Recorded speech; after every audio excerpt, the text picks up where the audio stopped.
So Mr. Wickham is a loser. This is a truth universally acknowledged, especially in the way that he interacts with women, whether that's running away with Lydia Bennet or trying to seduce Georgiana into marrying him or hitting on Miss King the second she inherits money. But the question arises, why is he like this? Why is he a total scoundrel when it comes to paying women romantic attentions? Well, that is what we're going to be discussing here today. What Wickham teaches us about the concept of Regency era rakes or scoundrels and Jane Austen's view on them and why it was a little bit different than many people in her era. If you want to learn all about that, then definitely stay tuned for today's video. My name is Ellie Dashwood and this is my channel where we talk about history and literature. If you like either of those things, please subscribe. So why is Wickham such a loser? Great question. He is the classic Regency era rake archetype. Now, of course, rakes were the Regency era bad boys. Now, on one hand, people condemned them for their morally questionable behavior. On the other hand, there was a little bit of spice and attraction to them in the era. Now, depending on what Regency era novels you've read, you might have heard the phrase, reformed rakes make the best husbands. And this was a true belief in the time period. People actually would tell their daughters and their granddaughters and their friends, like, yeah, if you can get a rake as a husband and reform him, he'll make the best husband. Which, of course, raises the gigantic question of why. Why would anyone believe this? Who would be out there encouraging their daughters to marry the Wickhams, the Willoughbys, and the Henry Crawfords of the world? These are all brilliant questions, and to answer them, we need to first deep dive into what a rake actually was. How do you define these guys for real?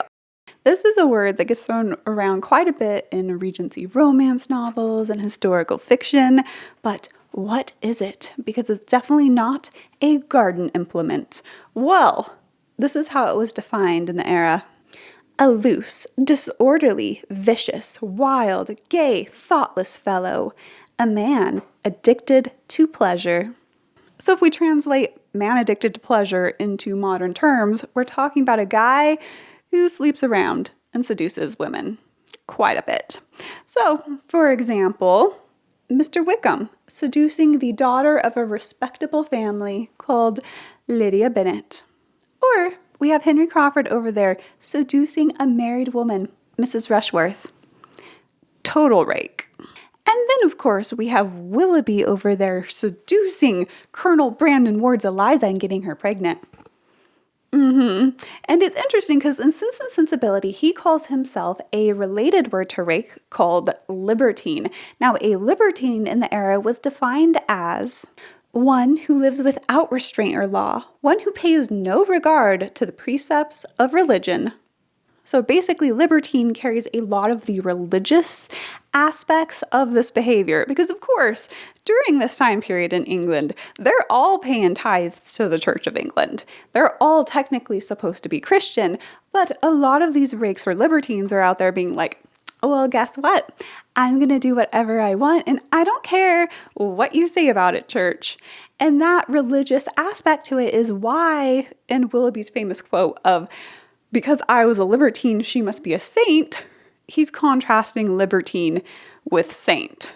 And of course, he's trying to shift some of the blame for his behavior onto her, being like, yeah, I'm a libertine, but she's not that great either.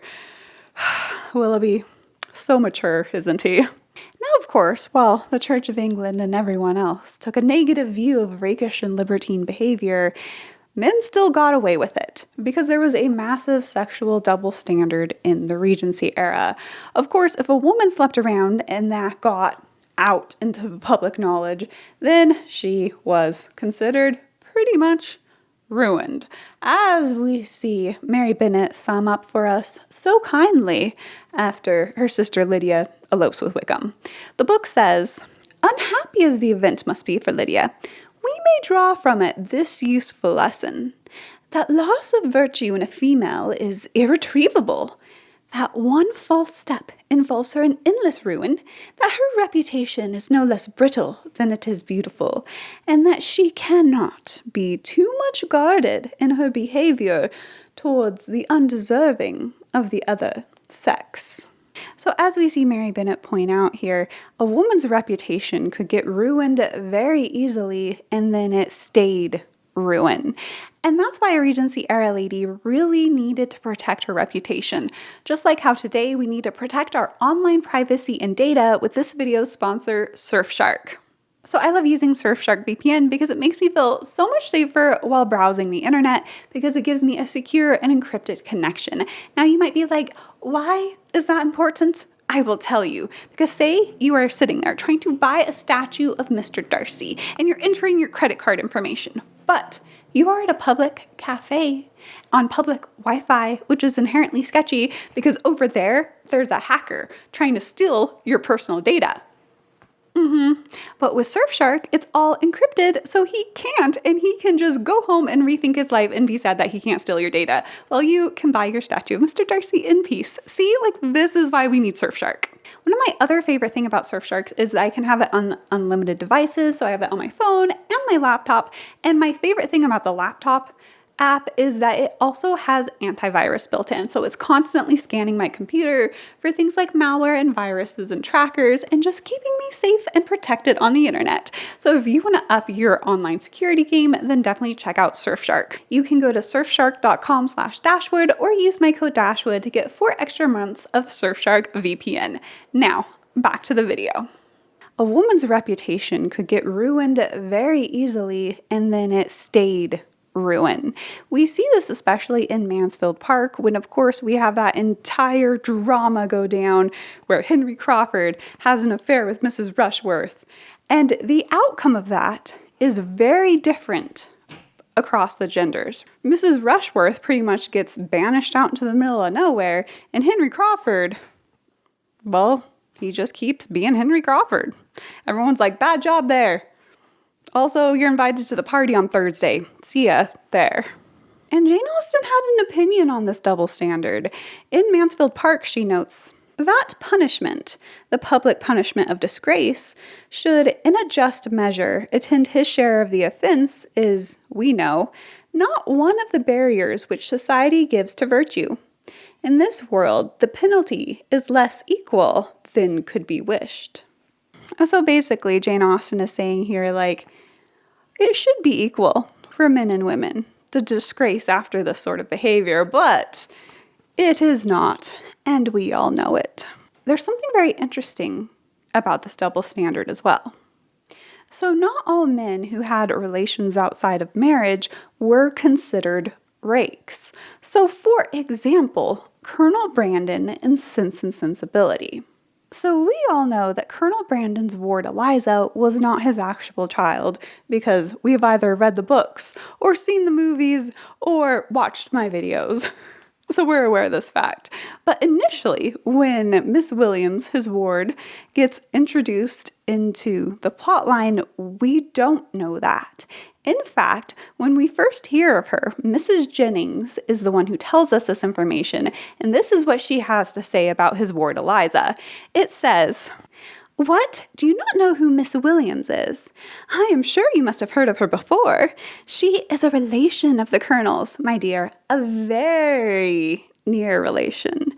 We will not say how near for fear of shocking the young ladies." Then, lowering her voice a little, she said to Eleanor, "She is his natural daughter." So, of course, natural daughter was code for illegitimate daughter. Daughter conceived outside of the bounds of wedlock, aka at some point, Colonel Brandon had slept someone without marriage. Right, we are now all, as we're reading this book, seeing Colonel Brandon this way.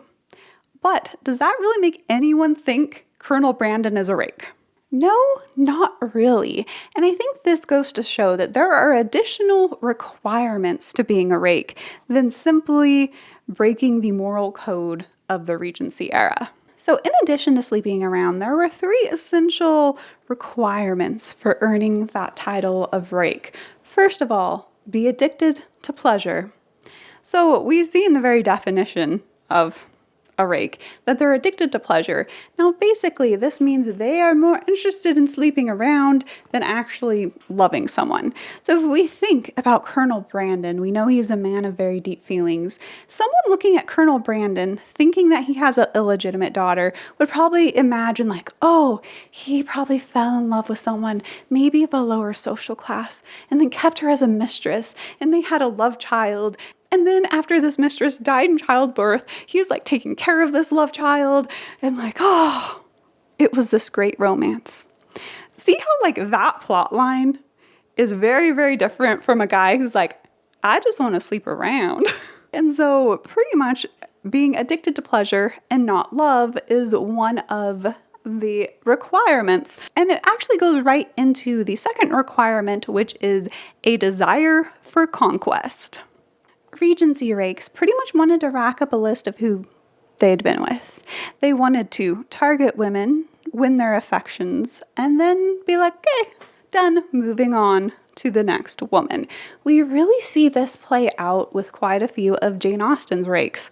So for example, Henry Crawford, when he sets his eye on Fanny Price, does he want to marry her at first? No. He's like, I just want to make her a little in love with him. And this is such a well-known fact that after he does fall in love with Fanny and wants to propose to Fanny, and Fanny's talking to his sister Mary Crawford about it, Mary admits this about her brother. But this I will say, that his fault, the liking to make girls a little in love with him, is not half so dangerous to a woman's happiness as the tendency to fall in love himself, which he has never been addicted to. Ah, Henry Crawford, not being addicted to falling in love. Rather, he's addicted to making numerous other women a little in love with himself. And this is a desire, again, we see with Wickham. That's one of the main reasons he goes after Elizabeth's attentions. He likes that feeling of like, yeah, I pay her some attention and now she's totally in love with me. Do I have any honorable intentions? No, but it really is this conquest game for them that's deeply driven by a type of vanity. Now, this point, of course, goes directly into the third requirement for being a rake, which is have your main driving, motivating force be selfishness. Because, of course, there's no other reason for a guy to be running around breaking hearts, seducing people. It's not making any of them happy. It's all about him, as we see Eleanor Dashwood very clearly lay out to Marianne in Sense and Sensibility. So after everything goes down with Willoughby and the Dashwood family is just sitting around rehashing it all, they're processing the Willoughby trauma. Basically, Eleanor lays out Willoughby's mentality very clearly. The whole of his behavior, from the beginning to the end of the affair, has been grounded on selfishness. It was selfishness which first made him sport with your affections, which afterwards, when his own were engaged, made him delay the confession of it, and which finally carried him from Barton. His own enjoyment, or his own ease, was in every particular his ruling principle. It is very true, my happiness never was his object. At present, he regrets what he has done. And why does he regret it? Because he finds it has not answered towards himself. It has not made him happy. So here we see Eleanor pretty much pointing out that he was self-interested. It was all about him.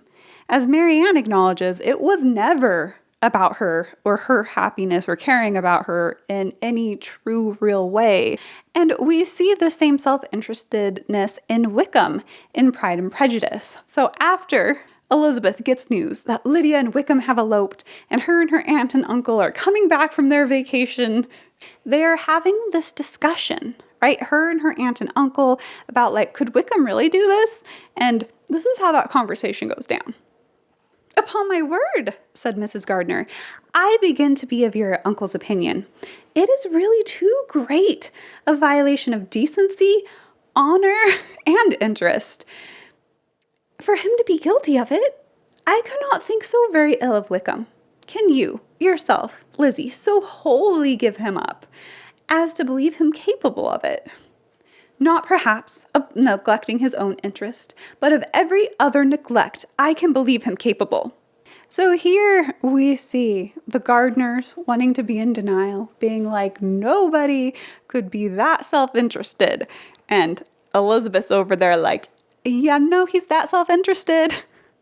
Hate to break it to everyone, his own interests are the only thing he cares about, making him a classic rake, because he meets all three of our qualifications here: selfish motivations, addicted to pleasure, and a desire for conquest. But now that we fully understand what a Regency rake is, we have to ask ourselves, why on earth did the Regency era tell young girls that reformed rakes make the best husbands? What? Where is that coming from? So why on earth did the Regency Society think that reformed rakes make the best husband? Well, this had been basic advice handed down to women and girls for generations. Like, this has started long before Jane Austen was ever born. Now, of course, where did this come from? Who knows? It was widespread. Maybe it was some rakes themselves being like, hey, we need to convince all the girls we'd make the best husbands. Now, of course, part of the argument people would use to support this idea is it's the same as if you saw someone who was maybe sort of living a really rough life and then they turn that around. Sometimes they have these really dramatic turnarounds. As one Georgian era writer put it, a wicked fellow is the most pious when he takes to it. He'll beat you all at piety. So basically, even if a guy is terrible, if you're able to reform him, he'll go from one extreme to the opposite extreme, from being a terrible guy to being the best husband ever. But you know what I actually think, guys? That this goes even further and deeper into basic female psychology. Well, I'm a historian and not a psychologist. We're still about to delve into some psychology, guys. So there are three major driving forces, at least that I can identify under the desire for a rake here. The first one is the age-old problem of women being attracted to the bad boys. Because that is essentially what rakes were. They were the bad boys of Regency England. They were dangerous and intriguing, and they were excellent flirts, and they were the opposite of Mr. Collins. Now, part of the attraction women have to bad boys, psychologists theorize, is because it's often associated with very dominant masculine traits. One psychology article put it this way: the bad boy is an attractive man with a conflicted personality characterized by dominant, juvenile masculinities, i.e., aggression, rebellion, and hypersexuality, and subordinate, appealing qualities in the form of charisma, robustness, and sensitivity. So basically, you're dealing with some of the not that healthy ways of demonstrating having high testosterone levels. And who does this sound like? Hypersexuality, charisma, rebelliousness. It is the rakes of the Regency era, and even when we look at aggression, we see a lot of passive aggressiveness with these guys, right? The way Wickham specifically sets out to smear Darcy's good name, or the way Willoughby is out there poking fun at Colonel Brandon. These guys got some passive aggressiveness going on. And we see some sensitivity too. Of course, Willoughby is so incredibly sensitive to the beautiful arts and poetry. And then you have Henry Crawford over there, who's just so in love with Fanny and just doesn't want to get his heart broken, but is also a terrible guy. But he's so sensitive, guys. He's just so sensitive. Okay, so now we understand what a bad boy is, but why on earth are women attracted to them? That is another question I'm sure psychologists will be continuing to study for decades.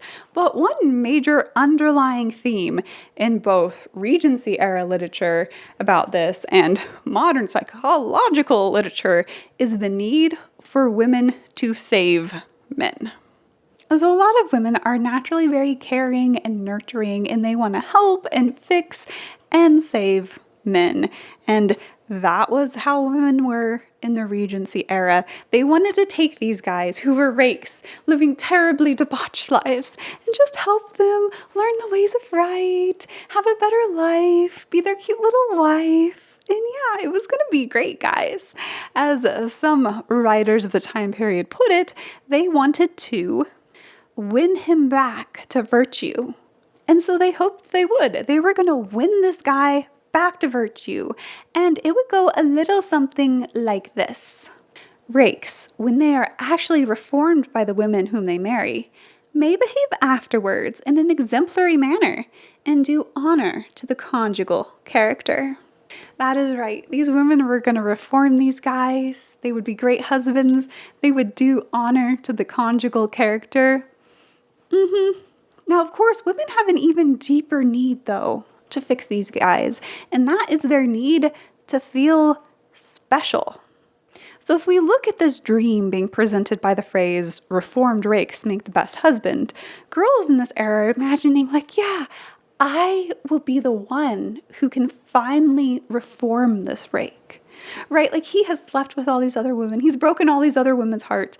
But when he meets me, I am so much better and special and lovable and just everything that he'll ever need, that he will just stop all of that and just love me forever. And this desire to be the one that is ultimately desired to the point that he'll change his entire character underlies a huge portion of this idea. And we see this idea of female triumph in the conversation that Fanny has with Mary Crawford. Again, Mary is trying to convince Fanny to marry her brother, and this is what she tells Fanny. I cannot deny it.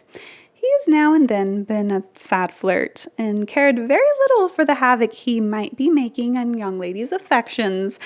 I have often scolded him for it, but it is his only fault. And there is this to be said, that very few young ladies have any affections worth caring for. And then, Fanny, the glory of fixing one who has been shot at by so many, of having in one's power to pay off the debts of one's sex. Oh, I am sure it is not in woman's nature to refuse such a triumph. So here we see Mary Crawford lay it out very plainly for us. Her being like, Fanny, girl, you know how many other girls have been into my brother? But none of them were worth his time. But you should glory in the triumph of capturing the guy that all of them wish they had. All of them got their hearts broken by him, but you are the one he actually wants. Now, of course, while Regency women all wanted to be the one who could actually reform a rake, it was much harder than many of them expected. As one author of the time period put it, she who presumes so much upon her accomplishments and persuasive powers as to suppose that she is sufficiently qualified to draw a roving husband from the flowery paths of licentiousness, and to fix his footsteps firmly in the road of connubial fidelity, is too often disappointed by finding all her address ineffectual. Or basically, it is a lot to presume that you have the power to stop this guy from being a rake. To draw him from the flowery path of licentiousness is not an easy task. So if we combine all of these factors, then basically what we see happen is women wanting to be so special and inspire so much love in these guys that will make the guy want to be a better person and turn from being a rake to being a good guy. However, all of this is hinged on the most basic idea that these men are capable of loving another person more than themselves ever. So throughout Jane Austen's novels, reformed rakes do not make the best husbands. And in fact, you can't actually reform a rake in Austen's novels because she understands that the main driving force under their behavior is selfishness. What's so fascinating about how Austen addresses this entire issue is that she creates faux reformed rakes, and then she demonstrates exactly why this will never work in real life. So, for example, Willoughby he would have looked like he had reformed for a while. He was now madly in love with Marianne. He had never felt this way about another woman. He wanted to marry her, even though he kind of held off on actually proposing.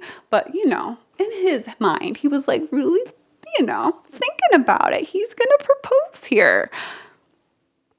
But is he truly reformed? Did his love for Marianne reform him? No. Because again, as Marianne put it, my happiness was never his object. It was never even really about Marianne. It was about him and his self-interest. Because as soon as his self-interest was threatened, well, he abandoned Marianne. And likewise, we see with Henry Crawford. For a brief second, it looked like Henry Crawford was really going to reform. Right? He is going to be a reformed rake. He's in love with Fanny. He's going to marry her as soon as she actually says yes. And then, of course, he goes and has an affair with her cousin. He just couldn't go all the way because, again, he had just lived an entire life of selfishness, and his love for Fanny did not magically change that core aspect of who he was. Even Henry's sister Mary admits the fact that if Henry had successfully married Fanny, right? Like if Fanny had just said yes when she asked him and they got married, that would not have completely reformed him to a lady's liking, because he would have still been out there flirting with, and probably more, with other women. Mary says of his relationship with Mrs. Rushworth that it would have all ended in a regular standing flirtation in yearly meetings. That's right. Fanny would have just been married to Henry. They'd meet up with her cousin, Mrs. Rushworth, occasionally, and, him and Mrs. Rushworth would flirt together.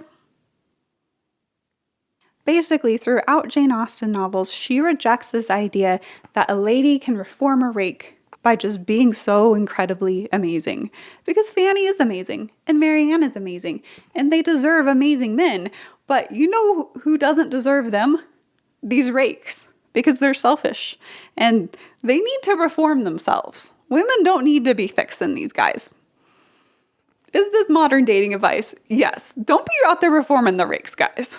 Rather, Jane Austen heroines end up with mature men of quality, honor, and worth. And I think it's very interesting because if we go back to the concept of bad boy, there's something very youthful about that. Again, the Psychology Journal, I believe, called it juvenile masculine qualities. And there is this general immaturity to the way that masculinity is being displayed in Bad Boys, where the heroes of Jane Austen novels are very mature men in their behavior. And it's almost interesting that's like these bad boys, they can't ever grow up to be dependable, reliable, loving men because their underlying core trait of selfishness doesn't let them grow up into that. So why is Wickham a loser? Well, he's a classic Regency era rake, driven by selfishness. And Jane Austen uses him to teach all the young ladies of her readership just how bad of an idea it actually is to marry a Regency era rake. Because we see Lydia stuck married to him. And at the end of the book, what is her life like? Did her life become better by marrying a rake? No. The book says, it had always been evident to Elizabeth that such an income as theirs, under the direction of two persons so extravagant in their wants and heedless of the future, must be very insufficient to their support. And whenever they changed their quarters, either Jane or herself were sure of being applied to for some little assistance towards discharging their bills. Their manner of living was unsettled in the extreme.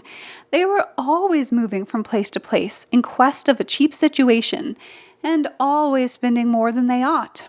His affection for her soon sunk into indifference.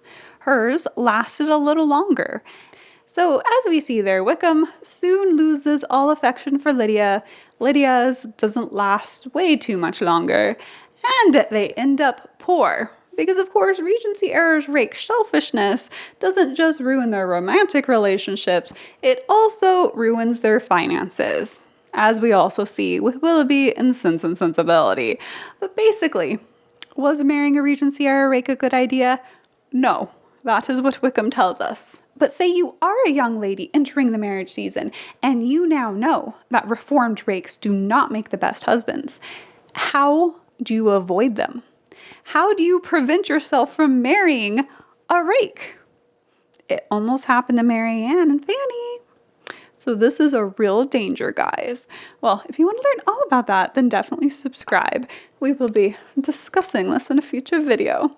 So let me know in the comments down below, why do you think women feel the need to save the bad boy? Have you ever attempted this? How did that turn out?